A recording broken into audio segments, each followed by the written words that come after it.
Okay, welcome to my presentation on the immune system, focusing on its defense mechanisms and the role of vaccinations. This presentation will cover how our body protects itself, the different layers of immunity, and how vaccines strengthen these processes. Let's begin.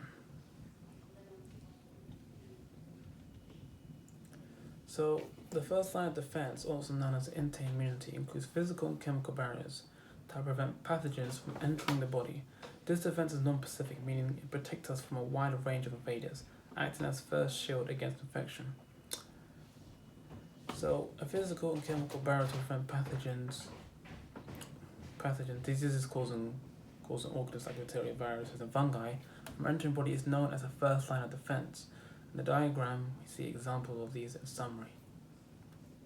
We'll now move on. This is a couple of examples of physical and chemical barriers.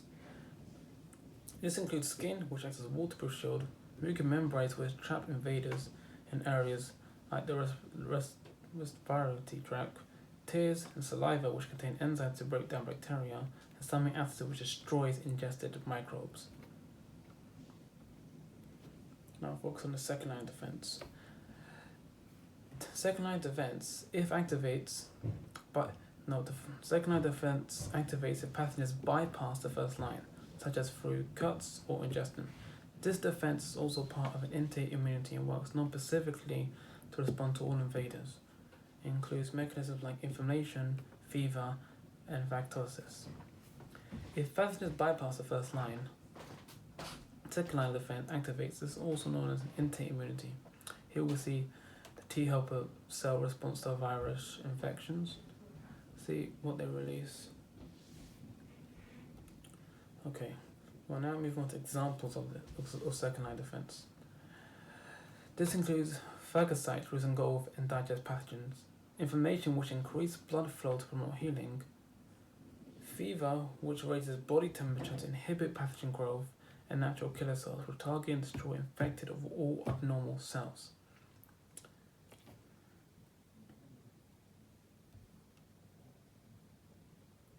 The third line of defense is acquired immunity. Unlike innate immunity, this system is highly specific, targeting particular pathogens.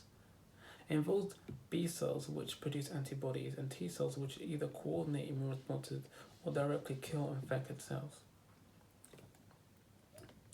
B cells and T cells are two subtypes of white blood cells known as lymphocytes. These are very important play in immunological response.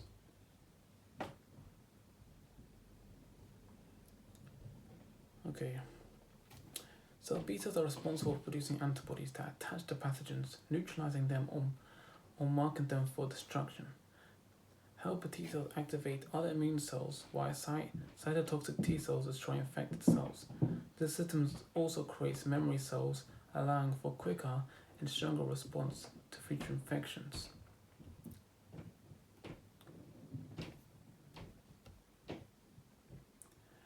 So, the immune system must distinguish between the body's own cell and harmful invaders. This is called self-recognition, achieved through molecules like MHC. Tolerance ensures the immune system doesn't attack the body's own tissue, preventing autoimmune diseases.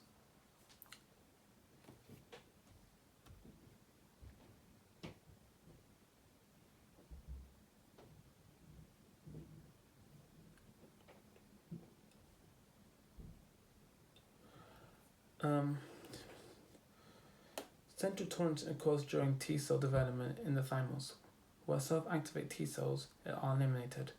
Peripheral tolerance regulates mature T cells in the body, ensuring they don't attack healthy tissues. Together, these mechanisms maintain balance in the immune system. Okay. The immune system disorders can arise when these processes malfunction. Autoimmune disorders occur when the immune system attacks healthy tissues. Allergic reactions involve overreactions to harmless substances, and immunodeficiency disorders weaken the immune system, making it less effective. Examples of autoimmune diseases include type 1 diabetes, where insulin-producing cells are destroyed, rheumatoid arthritis, which causes joint inflammation and multiple sclerosis, while the immune system damages the nerve covering, disrupting communication between the brain and the body. So type 1 diabetes, I'll put in summary, high blood sugar levels are caused by the immune system attacking and killing the pancreatic cells that produce insulin.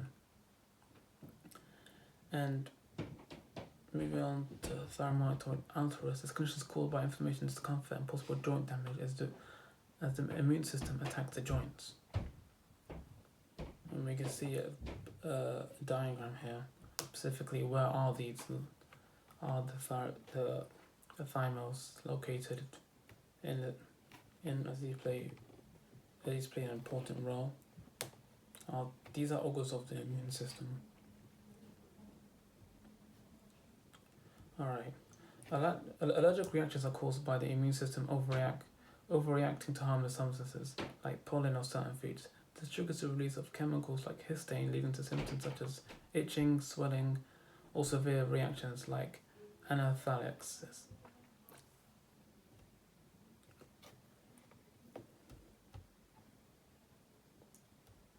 So, immunodeficiency disorders weaken the immune system, making the body more vulnerable to infections. Examples include HIV, AIDS, which attacks CD4 cells, and SCID, a genetic disorder where individuals are born with little or no immune function. Here is a picture of AIDS and HIV.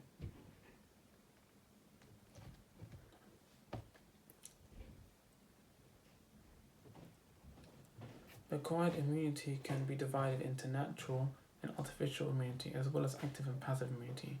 Natural immunity develops through exposure to pathogens or material antibodies, while artificial immunity evolves vaccines or antibody treatments. Natural immunity occurs when the immune system encounters the pathogen naturally. Passive natural immunity is passed from mother to child through antibodies, providing temporary protection, while active natural immunity is acquired after recovering from an infection. Natural exposure to virus or antigen results in development of natural immunity, that immune system defense mechanism, encountering the infectious agent.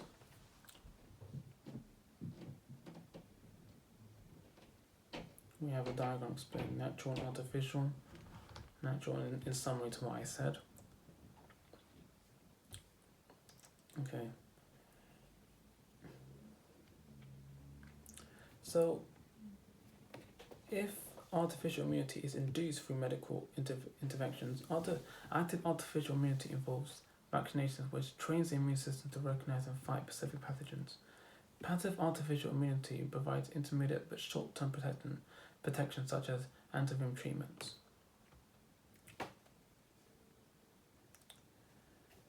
So, to put the summary about the immune response to vaccinations, vaccines work by introducing antigens or weaken pathogens to stimulate the immune system. This activates B cells to produce antibodies and memory cells, ensuring faster and stronger responses to future exposure to the same pathogen.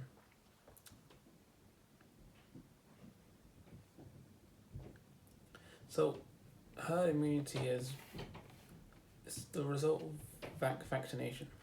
It occurs when a large portion of the population becomes immune to disease, either through vaccination or prior infection. This reduces disease spread and protects individuals who cannot be vaccinated, such as those who compromise immune systems. So, vaccination programs, such as those targeting measles and polio, have managed to reduce disease prevalence globally, and this is like a huge impact. It's been very successful. It's been used a lot across the world. These campaigns rely on high vaccination rates to prevent outbreaks and protect communities through herd immunity. So, factors influencing vaccine uptake include cultural beliefs, misinformation, access to healthcare, and vaccine costs. Addressing these barriers is crucial to improve immunization rates and ensuring success of vaccination programs. So, the benefits of this: it prevents serious diseases, reduces the severity of infections, and limits disease spread. Economically, it reduces healthcare costs and abstinentism. Success stories like the eradication of smallpox highlight the life-saving impact of vaccines. In conclusion, the immune system is a complex and highly efficient defense process. It protects the body against infections and diseases, from the acquired immunity's specificity and memory to the community-wide protection offered by herd immunity. Each component plays a vital role in maintaining health. Vaccination programs exemplify the power of science in enhancing public and individual health. And destroying diseases like smallpox and lessen the impact of illnesses like pylo.